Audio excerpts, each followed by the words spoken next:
Guten Morgan. ব্রেকফাস্টের সাথে এই খাবারগুলোকে জার্মান ভাষায় কি বলে আজকে চলুন তা জেনে নিই।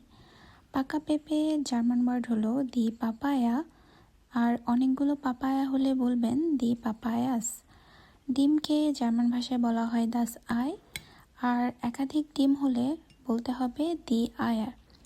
আর আমি যেহেতু বয়েলড এগ খাচ্ছি, বয়েলড এগের জার্মান হলো দাস গেককটে আই। আর এই তো সাথে নিয়েছিলাম কিছু আলমন্ডের জার্মান ওয়ার্ড হলো দি মান্ডেল। তবে এখানে যেহেতু একটার বেশি আলমন্ড আছে, এই জন্য আমাদেরকে বলতে হবে দি মান্ডেন। ফাইনালি সকালে আ cup of T is mandatory to start a fresh day. এই চাকে জার্মান ভাষায় বলা হয় দেয়ার টে। তবে আপনারা যদি একাধিক অথবা বিভিন্ন ধরনের চা বোঝান তখন অবশ্যই বলতে হবে দি টেস। তো এই ছিল আমার আজকের ব্রেকফাস্ট, আর সাথে কিছু জার্মান ভোকাবুলারি ফর ইউ।